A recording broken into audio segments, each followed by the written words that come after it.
नत्वा सरस्वतीं देवीं शुद्धां गुण्यां करोम्यहं पाणिनीयप्रवेशाय लघुसिद्धान्तकौमुदीम्। ॐ शान्तिः शान्तिः शान्तिः। अथोत्तरकृदन्तम् इदानीम् उत्तरकृदन्तप्रकरणस्य प्रारम्भः क्रियते। पूर्वकृदन्तप्रकरणं, तदनन्तरम् उणादिप्रकरणं, तदनन्तरम् उत्तरकृदन्तस्य प्रारम्भः क्रियते। रोजी सीधा पूर्व कृदंत के बाद उत्तर कृदंत क्यों नहीं है? मतलब इसमें क्या कुछ अभिप्राय है? मध्ये भेदकम् उणादिप्रकरणमेव वर्तते। उणादिप्रकरणात् प्राक् यत् प्रकरणं तत् पूर्वकृदन्तप्रकरणम्। उणादिप्रकरणानन्तरं यत् अवशिष्टकृदन्तप्रकरणं तदेव उत्तरकृदन्तप्रकरणम् इति तत्र विभाजकं वर्तते मध्ये। यथा किं भवति, प्रकोष्ठद्वयं तन्मध्ये भित्तिका वर्तते, कुड्यं वर्तते, तथैव किम् अस्ति, पूर्वकृदन्तप्रकरणम् उत्तरकृदन्तप्रकरणं, तन्मध्ये भेदकम् अस्ति उणादिप्रकरणम्। उणादिप्रकरणात् पूर्वतनीयं कृदन्तप्रकरणं पूर्वकृदन्तप्रकरणं, तत्पश्चात् यत् कृदन्तप्रकरणं तद् उत्तरकृदन्तप्रकरणं। पूर्वकृदन्ते उत्तरकृदन्ते च कः भेदः? तर्हि अयं भेदः अत्र बुद्धौ स्थापनीयः। पूर्वकृदन्ते ये प्रत्ययाः ते प्रायेण कर्त्रर्थे भवन्ति। पूर्वकृदन्तप्रकरणे ये प्रत्ययाः ते प्रायेण कर्त्रर्थे भवन्ति। उत्तरकृदन्तप्रकरणे ये प्रत्ययाः ते भाव अर्थे भवन्ति, प्रायेण कर्त्रर्थे न। अकर्तरि च कारके संज्ञायां कर्ता भिन्ने कर्तृभिन्ने कारके अथवा भावे इति प्रत्ययः भवन्ति, न तु कर्तृर्थे। इति अयं भेदः पूर्वस्मात् प्रकरणात् अस्य प्रकरणस्य इति बोद्धव्यं, ज्ञातव्यम्। उत्तरकृदन्तस्य इदं प्रथमं सूत्रं वर्तते। तुमुण्णुलौ क्रियायां क्रियार्थायां। तुमुण्णुलौ प्रथमा विभक्तेः द्विवचनं। तुमुण्णुलौ क्रियायां सप्तमी विभक्तेः एकवचनं। क्रियार्थायाम् इति सप्तमी विभक्तेः एकवचनं। क्रियार्था क्रिया यदि उपपदं स्यात् चेत् भविष्यत् अर्थे धातोः तुमुण् णुल् इत्येतौ प्रत्ययौ स्याताम्। सूत्रस्य अर्थः क्रियार्था क्रिया। क्रिया अर्थः प्रयोजनं यस्याः, क्रिया एव प्रयोजनं यस्याः क्रियायाः। या क्रिया अन्यस्याः क्रियायाः कृते क्रियते सा क्रिया क्रियार्था क्रिया भवति।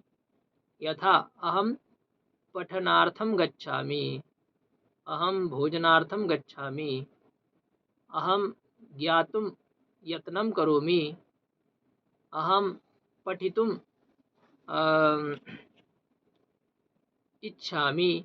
इत्यत्र किं भवति, इच्छाक्रिया पठनक्रियायाः पठितुम् इच्छामि, इच्छाक्रियायाः फलं किं वर्तते? पठनक्रिया इत्युक्ते पठनक्रियायाः कृते भवति इच्छाक्रिया। भोजनक्रियायाः कृते वर्तते गमनक्रिया। अहं किमर्थं गच्छामि? भोजनार्थं गच्छामि। अहं पठनाय गच्छामि, पठनार्थं गच्छामि। मम गमनक्रियायाः फलं किं? भोजनक्रिया। पठनक्रिया एव मम गमनक्रियायाः फलं वर्तते। इत्युक्ते एकम् उदाहरणं पूर्वं बुद्धौ स्थापनीयम्, अनन्तरं तु उदाहरणानि बहूनि भवन्तः अपि सञ्चेतुं शक्नुवन्ति। एकस्मिन् उदाहरणे सम्यक् बोधः अस्माकं भवेत्। एकमेव उदाहरणं पश्यन्तु। पठितुं गच्छति इदं वाक्यं वर्तते, पठितुं गच्छति। अत्र गमनक्रिया कस्मै प्रयोजनाय क्रियते? गमनक्रियायाः फलं किं? पठनक्रिया। गमनक्रियायाः फलं पठनक्रिया। पठनक्रिया कस्य फलं वर्तते? पठनक्रिया कस्य फलं वर्तते? उदाहरणे, प्रकृत उदाहरणे गमनक्रियायाः गमनक्रियायाः फलं वर्तते पठनक्रिया। पठनक्रिया कस्य फलं? गमनक्रिया गमनक्रियायाः फलं। पठनक्रिया अर्थः यस्याः। पठनक्रिया अर्थः यस्याः गमनक्रियायाः। सा गमनक्रिया क्रियार्थः क्रियार्था। सा गमनक्रिया क्रियार्था। क्रिया प्रयोजनं वर्तते यस्याः क्रियायाः तस्यां क्रियायां सत्याम्, अर्थात तस्मिन् क्रियावाचके उपपदे सति। तादृशं क्रियावाचकम् उपपदं वर्तते, समीप उच्चरितं पदं वर्तते चेत् भविष्यत् अर्थे धातोः तुमुन् प्रत्ययः णुल् प्रत्ययश्च स्तः इति सूत्रस्य अर्थः वर्तते। उदाहरणम् अहं स्थापितवान् अस्मि। पठितुं गच्छति। अत्र क्रियार्था क्रिया का अस्ति? पठितुं गच्छति। अस्मिन् उदाहरणे क्रियार्था क्रिया का वर्तते? गच्छन् क्रिया। गमनक्रिया। गमनक्रिया क्रियार्था क्रिया वर्तते। इत्युक्ते गमनक्रिया पठनक्रियायाः कृते क्रियते, अतः गमनक्रिया क्रियार्था क्रिया वर्तते। क्रियार्था क्रियाया गमनक्रिया तस्य वाचकः यः गमधातुर्वर्तते तस्मिन् उपपदे सति। गच्छति इति उपपदे सति। उपपदम् इत्युक्ते अत्र समीप उच्चरितं पदम् उपपदम्। गच्छति इति क्रियार्थक्रियावाचकं पदं यदि निकट उच्चरितं वर्तते चेत् भविष्यत् अर्थे धातोः तुमुन् प्रत्ययः भवति। यः पठितुं गच्छति, पश्यतु, यः पठितुं गच्छति सः इदानीं पठति? इदानीं सः किं करोति? गच्छन् क्रिया। सः गच्छति, गमनक्रियां करोति। सः पठनक्रियां करोति? पठनक्रियां सः करिष्यति। इत्युक्ते पठनक्रिया भविष्यत् अर्थे वर्तते, सम्प्रति नास्ति पठनक्रिया। भोजनार्थं गच्छति इत्युक्ते इदानीं सः भोजनं कुर्वन् अस्ति, अग्रे भोजनं करिष्यति। भविष्यत् अर्थे वर्तते पठधातुः। पठधातुः कस्मिन् अर्थे? भविष्यत् अर्थे। भविष्यति अर्थे, भविष्यत् अर्थे विद्यमानः यः धातुर्वर्तते तस्मात् धातोः कः प्रत्ययः स्यात्? तुमुन् प्रत्ययः स्यात्। तुमुन् प्रत्ययः स्यात्, णुल् प्रत्ययश्च स्यात् इति प्रत्ययद्वयस्य विधानम् अत्र क्रियते। क्रियार्थायां क्रियायाम् उपपदे क्रियार्था क्रियावाचकं यदि उपपदं वर्तते तर्हि भविष्यत् अर्थे धातोः एतौ प्रत्ययौ स्तः। अतः भोजनार्थं गच्छामि, अत्र कस्मात् तुमुन् प्रत्ययः भवेत्? कस्मात् धातोः?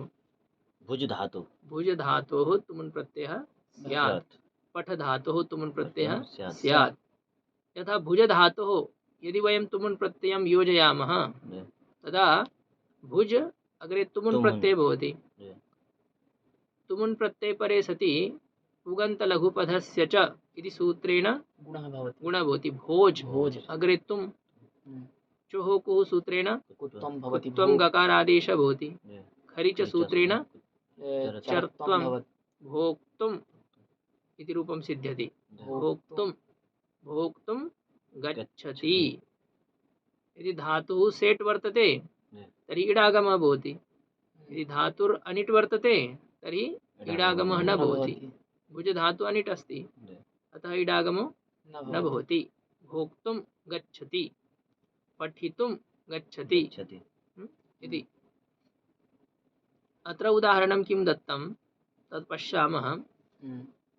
तुमुन् प्रत्यय कस्मिन् अर्थे भवति? भविष्यत् अर्थे, भाव अर्थे भवति। तुमुन् प्रत्यय कस्मिन् अर्थे भवति? भाव अर्थे भवति। भविष्यत् क्रिया वाचकात् धातोः तुमुन् प्रत्ययः भावार्थे भवति। भावः, भाव इत्युक्ते भवति धात्वर्थः। क्रिया एव भावशब्दस्य अर्थः। सामान्यक्रिया अर्थे भवति अयं प्रत्ययः। इत्युक्ते धातोः यः अर्थः वर्तते तस्मिन्नेव अर्थे अयं प्रत्ययः भवति। प्रत्ययस्य अपरः अर्थः न वर्तते। यदा स्वतन्त्रः अर्थः प्रत्ययानां न उक्तः तत्र ते प्रत्ययाः कस्मिन् अर्थे भवन्ति? भावार्थे। भावार्थे इत्युक्ते स्वार्थे भवन्ति। अनिर्दिष्टार्थाः प्रत्ययाः स्वार्थे भवन्ति। येषां प्रत्ययानाम् अर्थः न उक्तः ते प्रत्ययाः कस्मिन् अर्थे भवन्ति? स्वार्थे भवन्ति। इत्युक्ते प्रकृतेः यः अर्थः वर्तते तस्मिन्नेव अर्थे ते प्रत्ययाः भवन्ति। धातु ये अर्थः भवन्ति तस्मिन् एव अर्थे ये प्रत्यय। हाँ, धातोः यः अर्थः तस्मिन् अर्थे एव एते प्रत्ययाः भवन्ति। प्रकृति वर्तते धातुः, तस्य धातोः यः अर्थः वर्तते, धातोः कः अर्थः भवति? क्रिया। धातुः अर्थः कः वर्तते? क्रिया। तस्मिन्नेव अर्थे एते प्रत्ययाः भवन्ति। यतः एतेषां प्रत्ययानां विशिष्टः अर्थः न उक्तः अस्ति। एतेषां प्रत्ययानां विशेष अर्थस्य निर्देशः न कृतः, अतः एते प्रत्ययाः स्वार्थे भवन्ति, अर्थात भावे।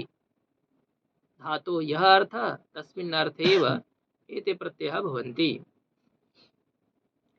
तुमुन् प्रत्ययस्य तुम् अवशिष्यते।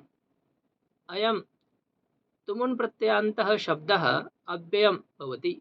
तुमुन् प्रत्ययान्तस्य शब्दस्य अव्ययसंज्ञा भवति। मान्तत्वात् अव्ययं, मकारान्तत्वात् अव्ययत्वम्। अस्मिन् शब्दे अव्ययत्वम् आयाति। कृण्मेजन्तः इति सूत्रेण अस्य अव्ययसंज्ञा भवति मान्तत्वात्। यः मकारान्तः कृतप्रत्ययः वा एजन्तः कृतप्रत्ययः तदन्तस्य शब्दस्य अव्ययसंज्ञा भवति। स्मारं स्मारं यथा मान्तः कृतप्रत्ययः वर्तते, कुत्रचित् एजन्तः कृतप्रत्ययः वर्तते, तत्रापि भवति अव्ययसंज्ञा। एजन्त प्रत्यय तुम से कसे इति केचन प्रत्ययाः सन्ति। एकारान्त ए ओ ऐ औ एते अन्ते वर्तन्ते। येषां प्रत्ययानां ते प्रत्ययाः एजन्ताः सन्ति। तस्मिन् प्रत्यये तस्य प्रत्ययान्तस्य अव्ययसंज्ञा भवति। प्रकृते तस्य विचारः न कर्तव्यः। मान्तस्य उदाहरणं तदेव प्रकृते द्रष्टव्यं।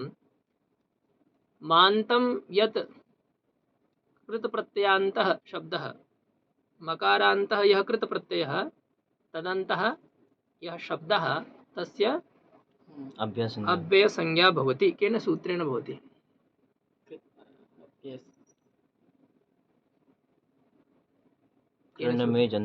कृण्मेजन्तः इति सूत्रेण। एकाग्रीभूय शृणु, किन्तु चञ्चलता वर्तते मध्ये मध्ये एव। कृष्णं द्रष्टुं याति इति उदाहरणं। कृष्णं द्रष्टुं याति। अत्र क्रियार्था क्रिया का वर्तते?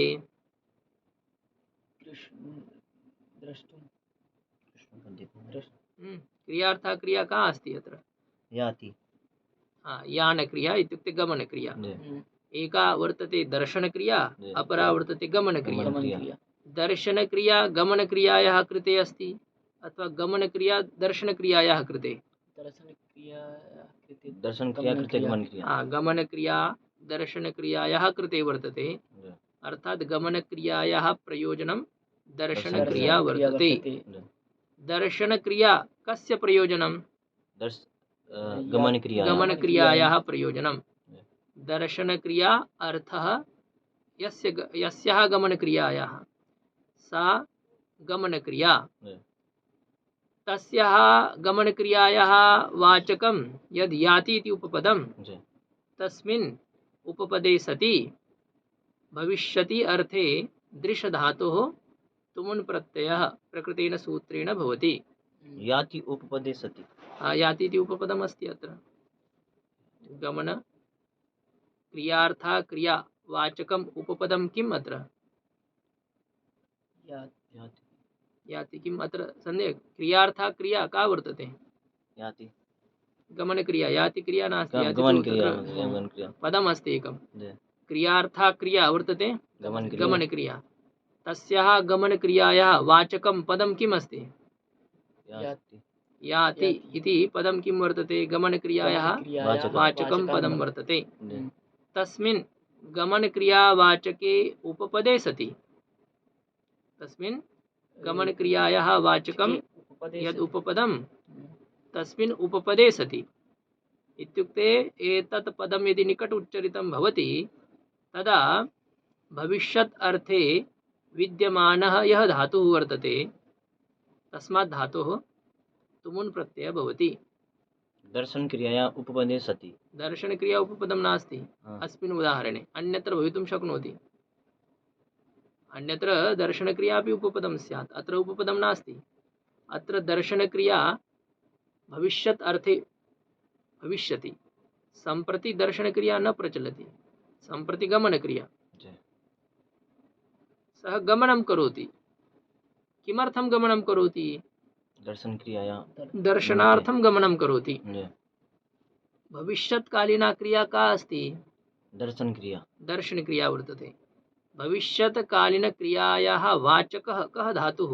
दृश्य धातु, दृश्य धातु। तस्मात् प्रकृतेन सूत्रेण तुमुन् प्रत्ययः णुल् प्रत्ययश्च विधीयते।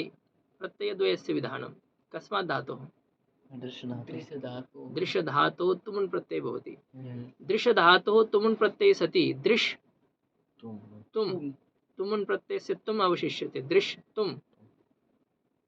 तदनन्तरम् अत्र गुणस्तु प्राप्तः पुगन्तलघुपधस्य इति सूत्रेण, किन्तु अत्र गुणः न भवति, अपि तु अत्र सम्प्रसारणं नास्ति। अत्र अमागमः भवति।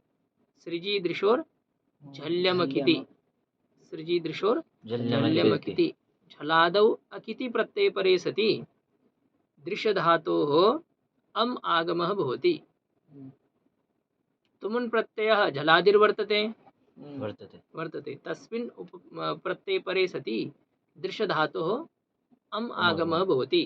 मिदचोन्त्यात् पर इति सूत्रेण अन्तिमात् अचः इत्युक्ते ऋकारात् अनन्तरः भवति अमागमः।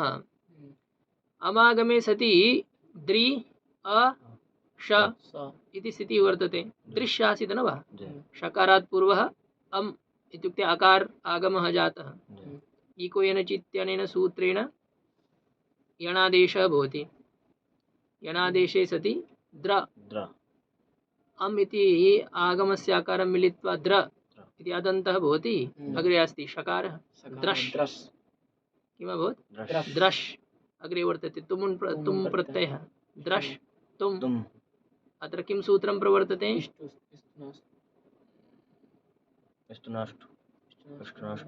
किं ष्टुनाष्टु?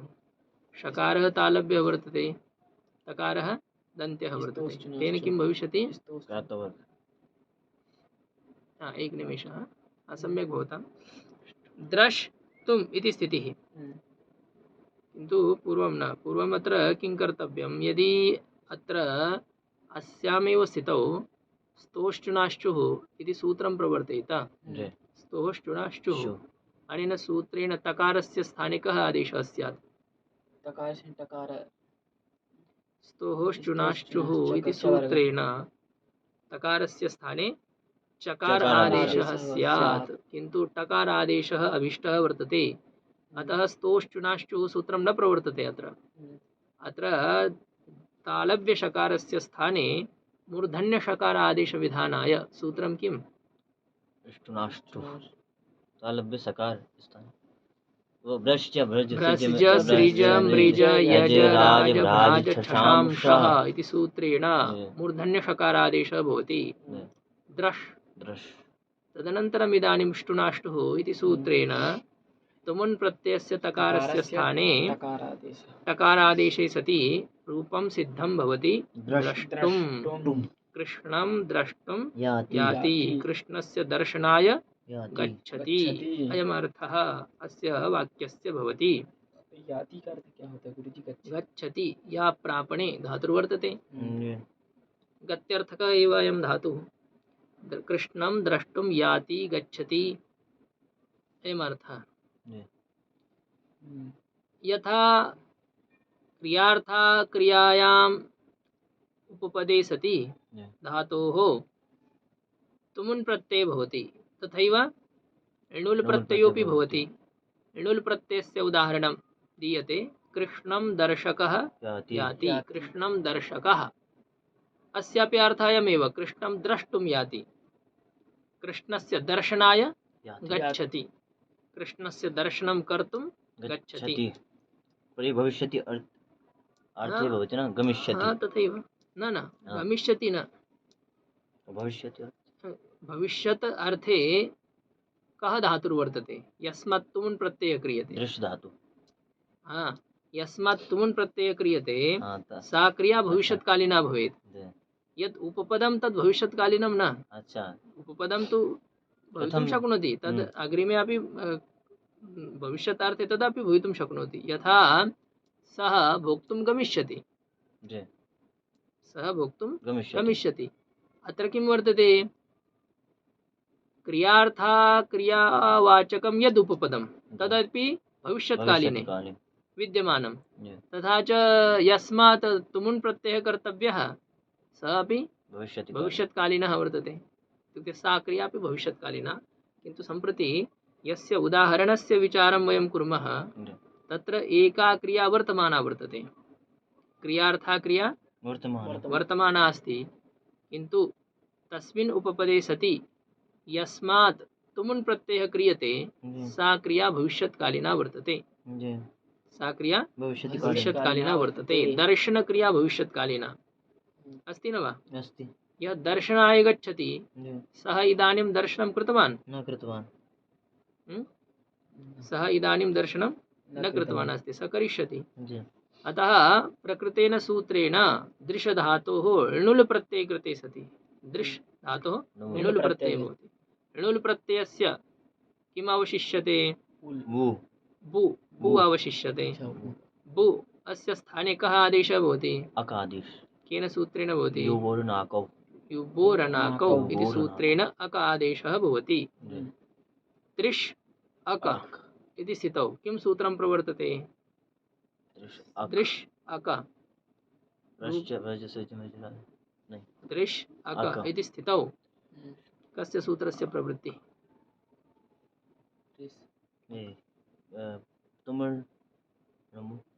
एकवारं प्रत्ययं वयं योजितवन्तः, द्वितीयवारं पुनः योजना कर्तव्या अस्ति वा?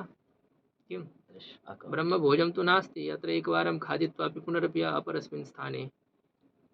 एकवारं प्रत्ययोजितः पुनः तस्य प्रत्ययस्य योजना द्वितीयवारं क्रियते वा? किम् एकवारं प्रत्ययस्य योजना जाता अस्ति। दृश् अक इति स्थितिः। अक इत्युक्ते णुल् प्रत्ययः वर्तते। तर्हि तदनन्तरं किं सूत्रं? दृश् अक इति स्थितौ अक इति प्रत्ययः आर्धातुकप्रत्ययः वर्तते। तस्मिन् प्रत्यये परे सति किं कार्यं भवेत् प्रकृतौ? केन सूत्रेण गुणः भवति? सार्वधातुकं किम् इगन्तम् अङ्गं वर्तते वा? दृश् धातुर्वर्तते। चिन्तनं कुर्वन्तु इति किं कठिनः प्रश्नः अस्ति वा? गुणविधायकं सूत्रद्वयमेव वर्तते, तत्रापि उपरि अधः पश्यन्ति भवन्तः। चिन्तनस्य अभावे तस्य कारणं। दृश् धातुः अक प्रत्यये परे सति पुगन्तलघुपधस्य च इति सूत्रेण गुणः भवति। गुणे सति दर्श अक दर्शक इति प्रातिपदिकं। दर्शक इति प्रातिपदिकस्य प्रथमा विभक्तेः एकवचने किं रूपं? पुनः समस्या। दर्शक इति प्रातिपदिकस्य पुल्लिङ्गस्य रूपचिन्तने एतावती कठिनता वर्तते वा? दर्शकः तमेव प्रश्नम् अहं पृच्छामि। कृष्णं दर्शकः याति। कृष्णं दर्शकः याति। अत्र दर्शकः इति कृदन्तं वर्तते, द्रष्टुम् इति अपि कृदन्तं, ततोपि कर्मणि षष्ठी विभक्तिर्न भवति, अपि तु द्वितीया विभक्तिरेव भवति। यतः अत्र षष्ठी विभक्तेः निषेधकं सूत्रं वर्तते।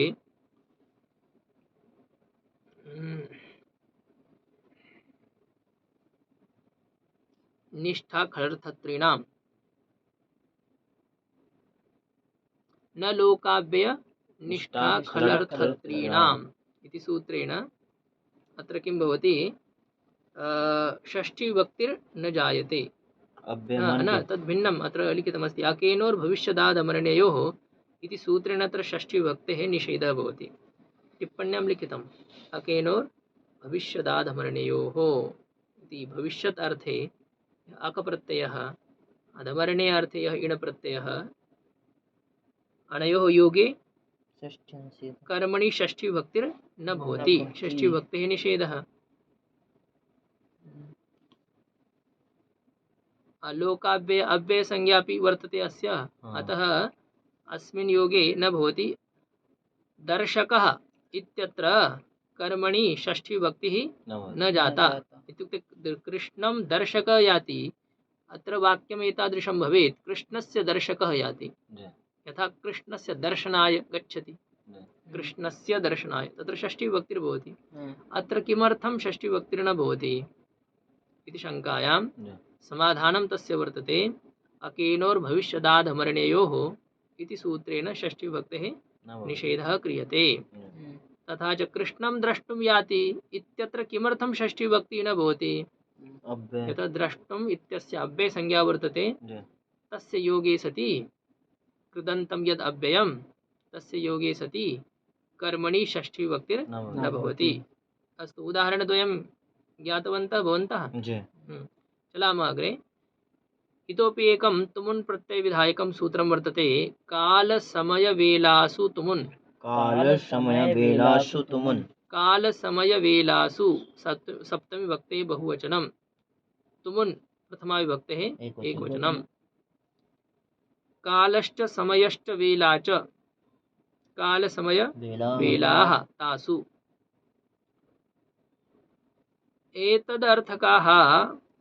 एतदर्थकानि उपपदानि कालार्थकम् उपपदं समयार्थकम् उपपदं वेलार्थकम् उपपदम् इत्युक्ते सर्वे शब्दाः कालवाचिनः एव कालवाचकेषु उपपदेषु सत्सु किन्तु तदपि एतद् भवति यदि कालवाचकेषु उपपदेषु सत्सु एव तुमुन् प्रत्ययस्य विधानं कर्तव्यं चेत् पर्यायवाचिनां त्रयाणां शब्दानाम् उच्चारणस्य का आवश्यकता कालशब्दस्य अर्थः समयः समयशब्दस्य अर्थः वेला तर्हि पर्यायवाचिनां त्रयाणां शब्दानाम् उच्चारणं किमर्थं तस्य अर्थः अयं बोद्धव्यः कालवाचकाः यदि अन्ये शब्दाः सन्ति तदा ते तस्मिन् उपपदे सत्यपि तुमुन् प्रत्ययः न भवति केवलं काल इति उपपदं वर्तते समय इति उपपदं वर्तते वेला इति यदि उपपदं वर्तते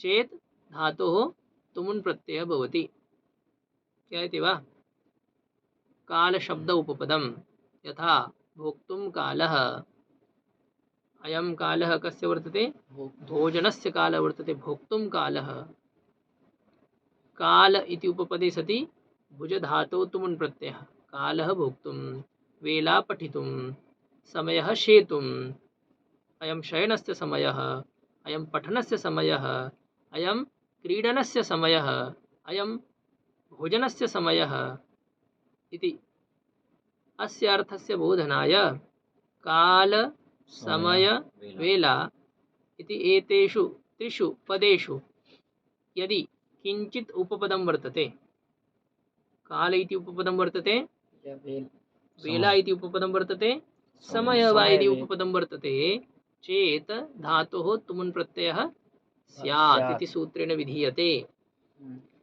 किं तुमुन्नुलव क्रियायां क्रियार्थायाम् अनेन सूत्रेण अत्र न भवति वा तुमुन् प्रत्ययः किमर्थं न भवति यतः अत्र क्रियार्था क्रिया उपपदं न वर्तते अतः पूर्वेण सूत्रेण तुमुन् प्रत्ययः न प्राप्तः अतः अनेन सूत्रेण अत्र तुमुन् प्रत्ययः विहितः कालार्थेषु उपपदेषु कालः अर्थः वर्तते येषां कालसमयवेला शब्दानां तेषु उपपदेषु यदि एतानि पदानि समीप उच्चारितानि सन्ति चेत् धातोः तुमुन् प्रत्ययः स्यात् उदाहरणं कालः भोक्तुं कालः कालः इति उपपदे सति भुजधातोः तुमुन् प्रत्ययः कृतः कालः भोक्तुम् इत्युक्ते अयं भोजनस्य समयः अस्ति, भवन्तः क्रीडन्ति, भवन्तः शेरते, शयनस्य समयः अयं न, क्रीडनस्य समयः, पठनस्य समयः, गमनस्य समयः, धावनस्य समयः, कालः भोक्तुं, समयः भोक्तुं, बेला वा भोक्तुम् इति उदाहरणमत्र ज्ञातम्। भावे भावे भावे इति सप्तमी भक्तेः एकवचनम्। गुरुजी तुम उन्होंने एक किसी भी मतलब भविष्यार्थ में ही होंगे ऐसे नहीं है ना, किसी भी उसमें भविष्यतार्थे एव भवति अत्र अनेन सूत्रेण। तो अनेन इदानीं भोक्तुं समयः अस्ति, तत्र सूत्रम् अन्यत् अतः एव निर्मितम्। अत्र कालः भोक्तुं, भोजनस्य अयं कालः, भोजनस्य अयं कालः किम् इदानीं भोजनं प्रचलति वा न वा प्रचलतु नाम भोजनं, ततोपि तर्हि अत्र कथं भवति तुमुन् प्रत्ययः इति शङ्कायां तेन सूत्रेण न भवति। अत्र तुमुन्नुलौ क्रियायां क्रियार्थायाम् इति सूत्रेण वयं तुमुन् प्रत्ययं वयम् अत्र कुर्मः न, केन सूत्रेण कुर्मः, एक काल समय बेलाशु तुमुन्, अनेन सूत्रेण स्वतन्त्रेण सूत्रेण अत्र तुमुन् प्रत्ययः भवति। तेन भविष्यत् अर्थे एव अत्र आवश्यकता वर्तते इति न, पूर्वेण सूत्रेण यः तुमुन् प्रत्ययः सः तु भविष्यति अर्थे एव विहितः वर्तते।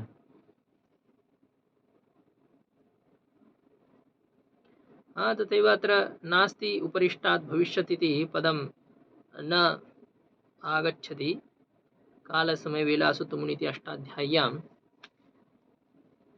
ततोपि किं वर्तते, भोजनस्य समयः वर्तते, कश्चन वदति भवन्तः क्रीडन्तः सन्ति, तदा शिक्षकः वर्तते, माता वा वर्तते, कश्चन किं वदति, काचन कोऽपि भवतु नाम वदति कालः भोक्तुम्, कालः भोक्तुम् इति यदा वदति तदा भोजनक्रिया वर्तमाना अस्ति वा न, भवन्तः क्रीडन्ति, क्रीडनं त्यजन्तु, किं कुर्वन्तु, भोजनं कुर्वन्तु, अयं भोजनस्य समयः इति माता वदति वा कश्चन शिक्षकः वदति।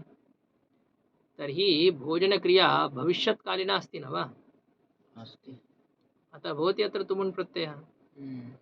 भविष्यत् अर्थे अपि भवितुं शक्नोति अत्र क्रिया, अथवा वर्तमानकालीने अपि भवितुं शक्नोति। यथा कश्चन बहिष्ठात् आगत्य पृच्छति किं कुर्वन्तः सन्ति भवन्तः, वयं किं वदामः, अरे पठितुं समयः अयं समयः कस्य वर्तते, पठनस्य, पठितुं समयः इत्युक्ते वयम् इदानीं सम्प्रति पठामः, किमर्थं पृच्छति भवान्, किं कुर्वन्ति भवन्तः इति वयम् उत्तरं दातुं शक्नुमः। तत्र वर्तमानकालीना क्रिया भवतु नाम। अत्र तथैव न उक्तं, निर्बन्धः न कृतः, यस्मात् तुमुन् प्रत्ययः क्रियते कालसमयवेलासु तुमुन् इति सूत्रेण तत्र क्रिया भविष्यत्कालीना स्यात् इति अत्र आग्रहः अस्ति वा, आग्रह उपरि आसीत्। तुमुन्नुलौ क्रियायां क्रियार्थायाम् इत्यस्मिन् सूत्रे बहु अन्तरः वर्तते, तत्र उभयोः सूत्रयोः मध्ये अस्ति। तृतीयाध्यायस्य तृतीयपादस्य सूत्रद्वयं, किन्तु प्रथमं सूत्रं दशक्रमाङ्कस्य वर्तते, दशमक्रमाङ्कस्य, कालसमयवेलासु तुमुन् इति सूत्रं 67+100तमक्रमाङ्कस्य सूत्रं किं वर्तते, अहं किं वदामि, भवन्तः किं वदन्तः दृश्यते, वदन् दृश्यते। एतो प्रत्यय कस्मिन् अर्थे भविष्यति, किसी भी अर्थ से मतलब भविष्यति अर्थे प्रत्यय न, प्रत्यय तो भावे भवति, अहं पूर्वमेव उक्तवान्। उत्तरकृदन्ते ये प्रत्ययः ते भावार्थे भवन्ति। नहीं, पर किसी भी मतलब काल में हो सकता है, वर्तमान भी कर सकते हैं, भविष्य भी या भूतकाल, किसी में भी आप इसका प्रयोग कर सकते हैं। भवति भविष्यत्कालेन पूर्वेण सूत्रेण यस्मात् प्रत्यय क्रियते सा क्रिया भविष्यत्कालीना एव अपेक्षिता।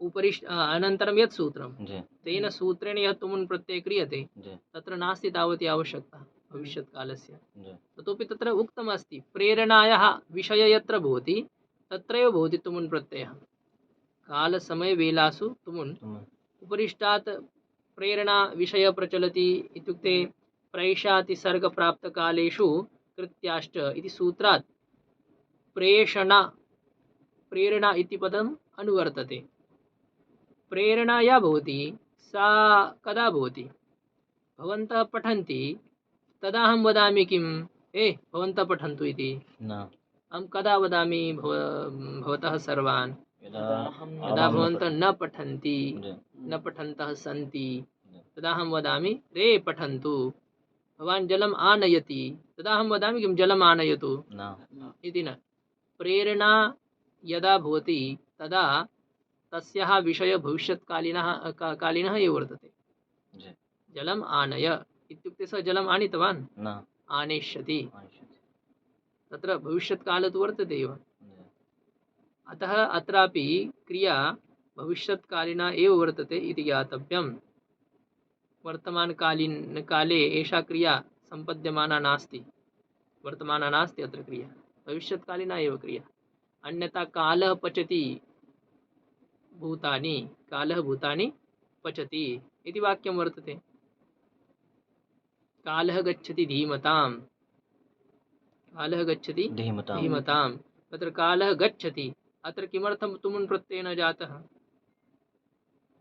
इति शङ्कायां तस्य समाधानम् एतदेव वर्तते यत् यत्र प्रेरणायाः विषयः वर्तते तत्र प्रेरणा क्रियते प्रेरणा इति जानाति न वा जी कस्मिंश्चित् कार्ये कञ्चित् पुरुषं यदि तत्र प्रवर्तनं कर्तव्यम् अस्ति जी तस्मिन् काले एव काल इति उपपदे सति धातोः तुमुन् प्रत्ययः भवति भोक्तुं कालः इत्युक्ते भवान् भुनक्तु भुङ्क्तां शेतुं कालः इत्युक्ते भवान् से शेतां पठितुं कालः इत्युक्ते भवान् पठतु इति अर्थः अस्य भवति अतः पठतु इत्युक्ते क्रिया वर्तमाना नास्ति भविष्यत्कालीना एव क्रिया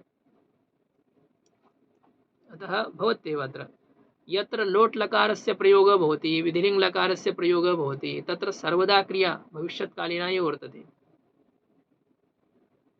गच्छतु भवान् गच्छतु गच्छतु इत्युक्ते भवान् गतवान् वा न भवान् गच्छन् अस्ति वा न तर्हि भवान् अनन्तरं गमिष्यति मम कथनेन जी इत्युक्ते भवतः या क्रिया वर्तते सा तु भविष्यन्ति एव अस्ति जी न तु वर्तमाना क्रिया वर्तते जी लोट् लकारे विधिलिङ् लकारे यत्र यत्र प्रेरणा भवति तत्र क्रिया अतीता नास्ति तत्र क्रिया वर्तमाना नास्ति तत्र क्रिया भविष्यत्कालीना एव वर्तते अभवत् जी अग्रे घञ् प्रत्ययस्य विधानाय सूत्रम् इदं वर्तते भावे भावे भावे सप्तमी विभक्तेः एकवचनं एकवचनं भावे भाव शब्दस्य अर्थः धात्वर्थः धातोः यः अर्थः स एव भवति भाव भावः क्रिया तस्मिन् अर्थे धातोः घञ् प्रत्ययः स्यात् सूत्रेण विधीयते धातोः यः अर्थः भवति कः वर्तते धातोः अर्थः क्रिया क्रिया क्रिया भावः एव वर्तते धातोः अर्थः तस्मिन् प्रकारद्वयं वर्तते धातोः अर्थस्वरूपे भावे प्रकारद्वयम् एकः प्रकारः भवति सिद्धावस्थापन्नभावः एकः प्रकारः सिद्धावस्थापन्नभावः अपरः प्रकारः वर्तते साध्यावस्थापन्नः भावः साध्यावस्थापन्नः अत्र कः भेदः सिद्धावस्थापन्नः साध्यावस्थापन्नः भाव इत्युक्ते क्रिया सामान्यं किन्तु काचन क्रिया सिद्धावस्थायां वर्तते काचन क्रिया साध्यावस्थायां वर्तते इति अत्र कः भेदः इति शङ्कायां यत्र भवति पठति लिखति इति प्रयोगाः भवन्ति तत्र यः धातुर्वर्तते गच्छति इति प्रयोगः वर्तते अत्र धातुः कः अस्ति गच्छ धातु गम धातुर्वर्तते गम धातोः अर्थः वर्तते क्रिया भावः तस्य अर्थः भवति किन्तु तत्र यः भावः वर्तते अर्थगम धातोः सः साध्यावस्थापन्नः वर्तते। गच्छति इत्यत्र प्रकृतेः अर्थः गमनक्रिया सा साध्यावस्थापन्ना वर्तते। साध्यावस्थापन्ना इत्युक्ते तस्याः गमनक्रियायाः सिद्धिः कर्तव्या अस्ति। सा गमनक्रिया सिद्धा नास्ति। गच्छति इत्युक्ते तत्र गमनक्रियायाः कर्ता अग्रे उक्तः अस्ति न वा? तिप प्रत्ययस्य कः अर्थः? कर्ता। कर्ता अर्थः। कर्ता कः वर्तते? क्रियायाः यः जनकः भवति। क्रियाजनकत्वं कारकत्वं। तत्र किं भवति? धातोः अर्थः भावः आसीत् किन्तु तस्य उत्पत्त्यर्थम् अग्रे कारकवाचकः प्रत्ययः कृतः। तस्य जनकः कारकवाचकः कश्चन प्रत्ययः तत्र लिखितः अस्ति। इत्युक्ते तत्र क्रिया सिद्धा नास्ति। तत्र क्रियाया सिद्धिः कर्तव्या अस्ति। यथा कदाचन भोजनं सिद्धं वर्तते, कदाचन भोजनं सिद्धं नास्ति। भोजनस्य निर्मितिः कर्तव्या अस्ति। भोजनस्य पाकः कर्तव्यः अस्ति। यदा भोजनस्य पाकः कर्तव्यः तत्र भोजनं साध्यं वर्तते। तत्र भोजनं साध्यम् उत्पाद्यं तस्य उत्पत्तिः कर्तव्या अस्ति। किन्तु यदा भोजनं निर्मितम् अस्ति तदा तत्र भोजनं कीदृशं वर्तते? सिद्धं। तत्र भोजनं सिद्धम् अस्ति। भवान् यदा भागीरथी आश्रमे गच्छति पाठानन्तरं तत्र भोजनं निर्माति वा भोजनं सिद्धम् अस्ति? भोजनं सिद्धं वर्तते। वयं यदा भोक्तुम् इच्छामः तदा भोजनं साध्यं वर्तते। तत्र भोजनस्य निर्माणं कर्तव्यं वर्तते। अस्माकं कृते भोजनं साध्यं, भवतः कृते भोजनं सिद्धं भवति न मात्र। तथैव गच्छति पठति इत्यस्मिन् स्थले प्रकृतेः यः अर्थभूतः भावः वर्तते सः साध्यावस्थापन्नः वर्तते। सः साध्यावस्थापन्नः वर्तते। तत्र क्रिया सिद्धा नास्ति। क्रियायाः सिद्धिः कर्तव्या अस्ति। कश्चन गमनक्रियां कुर्वन् अस्ति, कश्चन गमनक्रियां करिष्यति, कश्चन गमनक्रियां कृतवान्। यद्यपि गमनक्रियां कृतवान् किन्तु यः अगच्छत् गमनं कृतवान् तत्र गमनक्रियायाः कश्चन जनकः आसीत् न वा? यः चैत्र अगच्छत्, चैत्रः गच्छति, चैत्रः गमिष्यति इति उदाहरणानि सन्ति। अत्र गमधातोः या अर्थभूता क्रिया वर्तते सा क्रिया सिद्धा अस्ति। इत्युक्ते सा क्रिया पूर्वमेव विद्यमाना वर्तते वा तस्याः उत्पत्तिः कर्तव्या अस्ति? उत्पत्तिः कर्तव्या। कथं? यतः तत्र कर्तृवाचकप्रत्ययः अग्रे दत्तः अस्ति न वा? गच्छति इत्युक्ते गमनं करोति, पठति पठनं करोति इत्युक्ते गमनक्रियायाः जनकः अग्रे वर्तते कश्चन। सा गमनक्रिया यदि सिद्धा स्यात् तर्हि तस्य जनकस्य कर्तुः का आवश्यकता? तत्र गमनक्रिया साध्या वर्तते, गमनक्रिया उत्पाद्या वर्तते। अतः तस्मिन् स्थले यः भावः वर्तते, धातुः अर्थः वर्तते, सः कीदृशः भवति? साध्यावस्थापन्नः भावः भवति। तस्मिन् स्थले पठति गच्छति लिखति इत्यस्मिन् स्थले साध्यावस्थापन्नः भावः वर्तते। तथा च अपरं अस्य बोधस्य पद्धतिः एतादृशी अपि यत्र क्रियायाः अपरस्याः क्रियायाः आकाङ्क्षा न वर्तते। यत्र क्रियायाः अन्यस्याः क्रियायाः जिज्ञासा न भवति तत्र यः भावः स भावः साध्यावस्थापन्नः भावः। यथा गच्छति तत्र किम् अपरस्याः क्रियायाः अपेक्षा अस्ति वा? अत्र गच्छति पठति लिखति अन्यस्याः क्रियायाः आवश्यकता अत्र न वर्तते। अत्र आवश्यकता वर्तते कारकस्य। पठति, कः पठति? चैत्रः पठति, कारकस्य जिज्ञासा वर्तते। पश्यति, कं पश्यति? कर्मणः जिज्ञासा वर्तते। वा गच्छति, केन गच्छति? करणकारकस्य जिज्ञासा वर्तते। यत्र क्रियायाः कारकस्य जिज्ञासा भवति अन्यस्याः क्रियायाः जिज्ञासा न भवति तत्र यः भावः तत्र यः धातुः अर्थः सः साध्यावस्थापन्नः भावः भवति। ज्ञातं? किन्तु अस्मिन् अर्थे न भवति घयादयः प्रत्ययः। घय प्रत्ययस्य विधानं साध्यावस्थापन्ने भावे न भवति, अपि तु सिद्धावस्थापन्नः भावः। सिद्धावस्थापन्नः भावः इत्युक्ते यत्र किं भवति, सिद्धावस्थापन्न भावः यत्र वर्तते तत्र क्रियायाः अन्यस्याः क्रियायाः आकांक्षा वर्तते। सिद्धावस्थापन्न भावः यत्र भवति तत्र क्रियायाः अन्यस्याः क्रियायाः आकांक्षा वर्तते। यथा पश्यन्तु भवन्तः गमनम् इति कथने सति कस्य जिज्ञासा भवति? गमनक्रिया करोति, गमनं करोति, पठनं करोति, ध्यानं करोति, पाकं करोति। अत्र पाक त्याग राग भोग इत्यादिषु स्थलेषु अन्यस्याः क्रियायाः जिज्ञासा वर्तते। त्यागः किम् अस्ति? त्यागं करोति। अत्र क्रियायाः किं भवति? अन्यस्याः क्रियायाः जिज्ञासा वर्तते। कारकस्य जिज्ञासा नास्ति अत्र।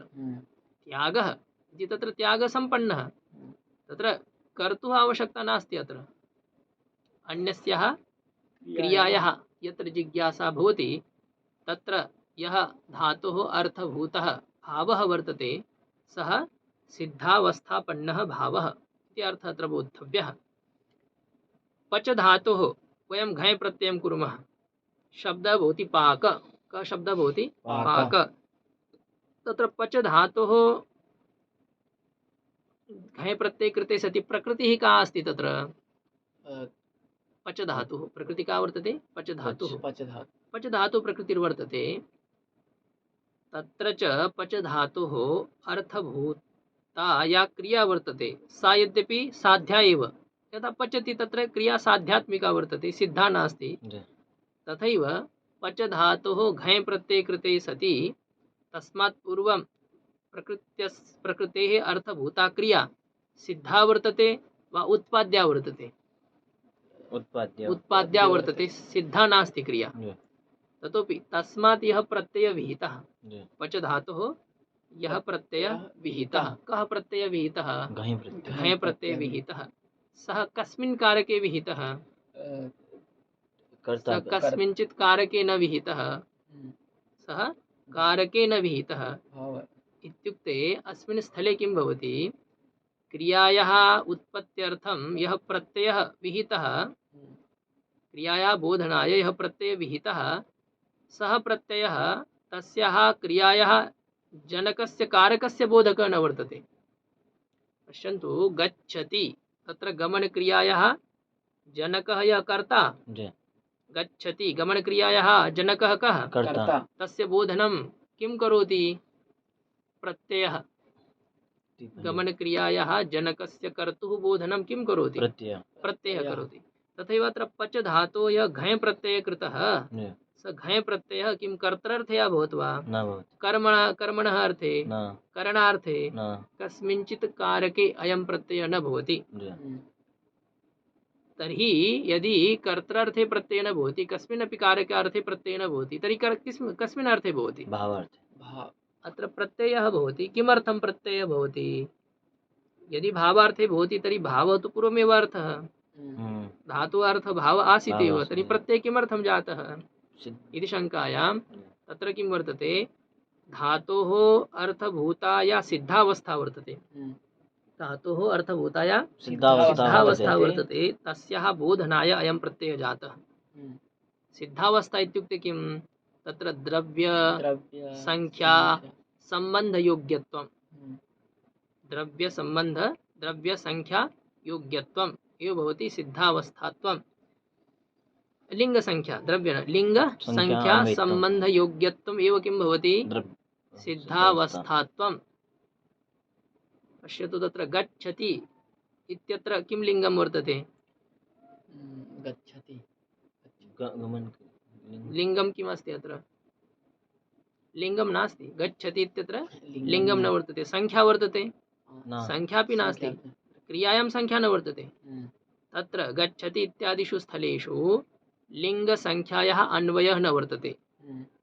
तिङ्गः वाच्यभूताया क्रिया वर्तते, तत्र लिङ्गानां संख्यानां वा अन्वयः न वर्तते, तत्र साध्यावस्थापन्नः भावः भवति। किन्तु अत्र घञ् प्रत्ययः यत्र भवति वा अन्ये अपि भावार्थे ये प्रत्ययः भवन्ति तस्मिन् स्थले लिङ्गसङ्ख्याया अन्वयः भवति। लिङ्गसङ्ख्याया अन्वयः यथा वर्तते, यथा पश्यन्तु पाकः, पाकः अत्र किं लिङ्गं वर्तते? पुल्लिङ्गं वर्तते। पचति तत्र कः किं लिङ्गं? पचति तत्र लिङ्गं नास्ति। पाकः इत्यत्र पुल्लिङ्गः वर्तते। संख्या का अस्ति? एकत्वसंख्या वर्तते। पाकौ द्वित्वसंख्या वर्तते। पाकाः बहुत्वसंख्या वर्तते। तर्हि तत्रापि भवति पचति एकत्वसंख्या वर्तते, पचतः द्वित्वसंख्या वर्तते, पचन्ति बहुत्वसंख्या अस्ति न वा? नास्ति। तत्र क्रियायाः संख्याया बोधनं न क्रियते, कर्तॄणां संख्या वर्तते सा। एकः पचति, द्वौ पचतः, त्रयः पचन्ति। तत्र क्रियायां नास्ति संख्यान्वयः। लिङ्गसम्बन्ध तु नास्ति एव, किन्तु संख्यासम्बन्धः यः तत्र दृश्यते स कारकेषु वर्तते, न तु क्रियायां। किन्तु अत्र पाकः अत्रैव लिङ्गस्य अन्वयः, संख्यायाः सम्बन्धः अत्र भवति। अतः सिद्धावस्थापन्नत्वम् इत्युक्ते यत्र लिङ्गस्य संख्यायाः च अन्वययोग्यता वर्तते सा एव धातोः सिद्धावस्था वर्तते। सा धातुः किं वर्तते? सिद्धावस्था। तस्मिन् तस्याः सिद्धावस्थायाः यदि बोधनं कर्तव्यं, तस्याः सिद्धावस्थायाः यदि बोधनं कर्तव्यं, सा सिद्धावस्था कस्य वर्तते? धातोः। सा सिद्धावस्था कस्य वर्तते? साध्यावस्था कस्य वर्तते? धातो एव साध्यावस्था भवति, धातो एव सिद्धावस्था भवति। किन्तु यदा धातोः अर्थभूता या क्रिया तस्याः सिद्धावस्थायाः यदि बोधनं कर्तव्यं, क्रियायाः सिद्धावस्थायाः यदि बोधनं कर्तव्यं, तर्हि धातोः घञ् प्रत्ययः स्यात् इति सूत्रेण विधीयते।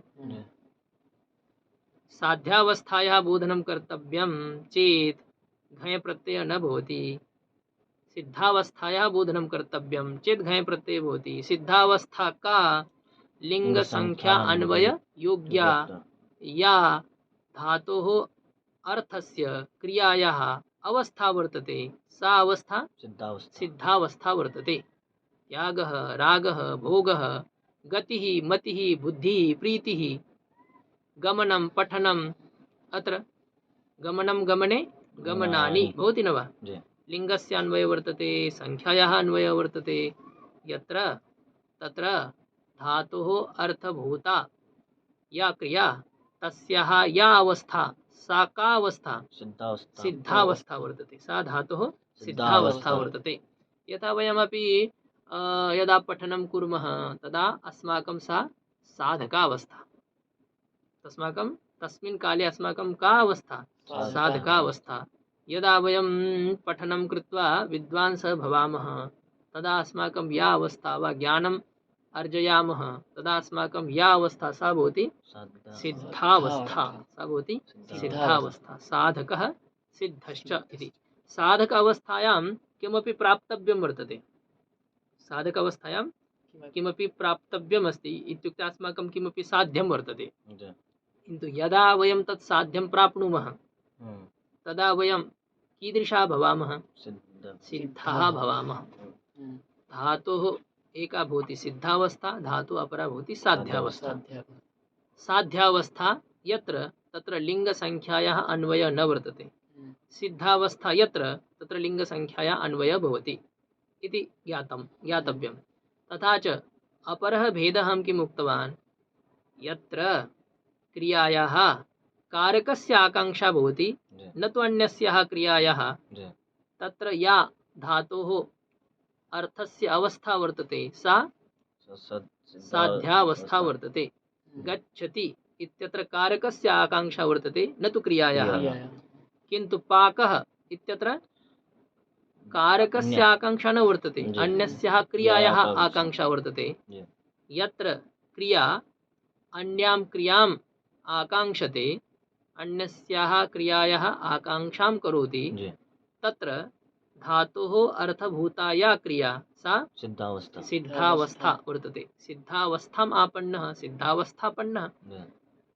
यः धातुः अर्थः भावः सिद्धावस्थां प्राप्तः, तस्य धातोः अर्थस्य भावस्य यदि बोधनं कर्तव्यं जी। चेत् धातुः सिद्धावस्था। घञ् प्रत्ययः स्यात् इति सूत्रेण अत्र उच्यते। बहु महत्त्वपूर्णः अयं पाठः। यदि भवन्तः चिन्तनं करिष्यन्ति चेत्, यदि न करिष्यन्ति चेत् मम नास्ति कापि हानिः। यतः बहु समयपर्यन्तम् अस्मिन् विषये सर्वे भ्रान्ताः एव तिष्ठन्ति। साध्यावस्था का सिद्धावस्था का किमस्ति अत्र, साध्यावस्थायां सिद्धावस्थायां भेदः इति ज्ञानं न भवति सामान्यछात्राणाम्। अतः अत्र चिन्तनं भवद्भिः कर्तव्यम्।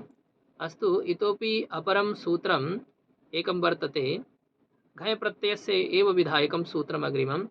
अकर्तरि च कारके संज्ञायाम्, अकर्तरि च कारके संज्ञायाम्, अकर्तरि सप्तमी विभक्तेः एकवचनं, च इति अव्ययम्, कारके सप्तमी विभक्तेः एकवचनं, संज्ञायां सप्तमी विभक्तेः एकवचनम्। अकर्तरि कारके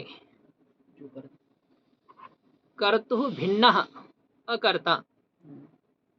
नय इति अस्य अव्ययस्य बहवः अर्थाः भवन्ति। नय सूत्रेण यत्र समासः भवति नय इति एव सूत्रम्। तत्र नय शब्दस्य बहवः अर्थाः वर्तन्ते। किं तत्र श्लोकः एव दत्तः अस्ति एकः,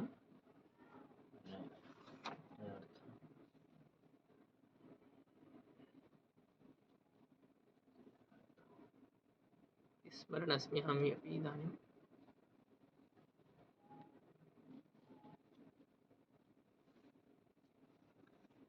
तद् सादृश्यं तदभावश्च तदन्यत्वं तदल्पता, अप्राशस्त्यं विरोधश्च नयर्थाः षट् प्रकीर्तिताः। नय इति अस्य अव्ययस्य षट् अर्थाः वर्तन्ते सन्ति। सादृश्यं प्रथमः अर्थः, अभावः द्वितीयः अर्थः, अन्यत्वं तृतीयः अर्थः, भिन्नः। अत्र भिन्नः अर्थः कृतः अस्ति कर्तृभिन्ने। अकर्ता शब्दस्य कः अर्थः कृतः? कर्तृभिन्नः। तदन्यत्वम् इति तृतीयः अर्थः। अल्पत्वम् अर्थः, अप्रशस्तता अशोभनता इति भवति नय शब्दस्य पञ्चमः अर्थः। षष्ठः अर्थः वर्तते विरोधः इति। षट्सु अर्थेषु नय इति अव्ययं वर्तते। अतः अत्र न कर्ता इति अकर्ता, तस्मिन् अकर्तरि अकर्तृ शब्दस्य कः अर्थः? कर्तृभिन्नः अयम् अर्थः। कर्तृभिन्नः यः यत् कारकं, कर्तृभिन्नं यत् कारकं, तस्मिन् अर्थे घञ् प्रत्ययः स्यात्। किन्तु यदि संज्ञायां यदि सप्रत्ययान्त शब्दः कस्यचित् संज्ञा स्यात् चेत्, संज्ञा इत्युक्ते सः शब्दः कस्मिंश्चित् अर्थे रूढः भवेत् चेत्, प्रसिद्धः भवेत् चेत्, कर्तृभिन्नकारके धातोः घञ् प्रत्ययः स्यात्। पूर्वेण सूत्रेण भावे घञ् प्रत्ययः उक्तः, अनेन सूत्रेण कर्तृभिन्ने कारके घञ् प्रत्ययः उक्तः। कर्तृभिन्न कारके मतलब कर्म कारके कर्तृभिन्नानि यावन्ति कारकाणि, केषु अपि कारकेषु भवितुं शक्नोति। तत्र उदाहरणानि तत्र सन्ति। किं वर्तते? प्रास्यन्ति तं, प्रकर्षेण अस्यन्ति यं, सः भवति प्रासः। प्र उपसर्गपूर्वकात् असुक्षेपणे धातोः घञ् प्रत्ययः भवति कर्मार्थे। यस्य प्रक्षेपणं क्रियते, प्रक्षेपः फेकना, सः भवति प्रास इत्युक्ते भाला। प्रास्यति यम् इति प्रासः, कर्मार्थे अत्र प्रत्ययः घञ् प्रत्ययः।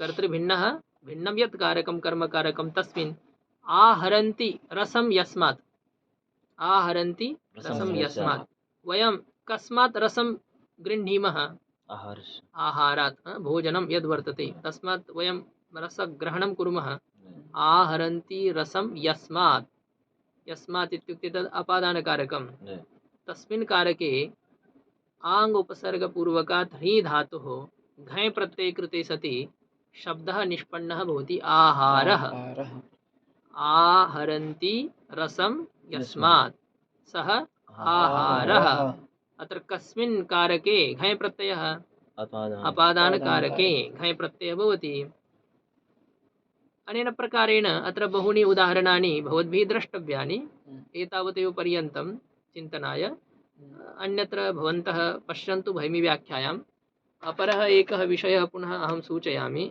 यत् भावः वर्तते धातुः अर्थः तत्र तु लिङ्गसङ्ख्यायाः सम्बन्धः न स्यात् वस्तुदृष्ट्या ततोपि कृतप्रत्ययेन यः भावः उच्यते घञादि कृतप्रत्ययेन यः भावः अर्थः बोध्यते तत्र यः भावः स भावः द्रव्यवत् प्रकाशते स द्रव्यसदृशः तथा घटः वर्तते घटे लिङ्गं वर्तते न वा वर्तते संख्या वर्तते लिङ्गसंख्या अन्वयित्वं द्रव्यत्वं यत्र लिङ्गं भवति यत्र संख्यायाः सम्बन्धः भवति तद् द्रव्यं वर्तते भावः नाम क्रिया द्रव्यमस्ति वा द्रव्यं न वर्तते चेत् तत्र संख्या भवेत् न भवेत् लिङ्गं भवेत् किन्तु कृतप्रत्ययेन यस्य भावस्य कथनं क्रियते स भावः द्रव्यवत् वर्तते द्रव्यं यथा लिङ्गसंख्याभ्यां युक्तं वर्तते तथैव कृतप्रत्ययेन उक्तः यः भावः सः अपि लिङ्गसंख्याभ्यां युक्तः भवति अतः अत्र एतस्य कथनाय वाक्यमेकं वर्तते कृत अभिहितो भावो द्रव्यवत् प्रकाशते कृत अभिहितो भावो कृत प्रत्ययेन उक्तः यः भावः धात्वर्थः सः द्रव्यवत् प्रकाशते यथा द्रव्यं तथैव सः ज्ञातं भवति प्रकाशितं भवति द्रव्ये यथा लिङ्गसंख्या सम्बन्धः तथैव कृतप्रत्ययेन उक्तः यः भावः तत्रापि लिङ्गसंख्यायाः सम्बन्धः भवति इति ज्ञातव्यम् अत्र तेन पाकः पाकौ पाकाः गमनं गमने गमनानि तथा च गतिः गती गतयः तत्र त्रिविधलिङ्गत्वं संख्यासम्बन्धः अत्र प्रतिभाति कृत प्रत्ययेन उक्ते भावे इति अत्र ज्ञातव्यम् अस्तु अन्यत् यद् अवशिष्टः विचारः अन्यः अवशिष्टः विचारः अस्माभिः श्वः करिष्यते वयं श्वः करिष्यामः ओम पूर्णमदः पूर्णमिदं पूर्णात् पूर्णमुदच्यते पूर्णमादाय पूर्णमेवावशिष्यते ओम शान्तिः शान्तिः शान्तिः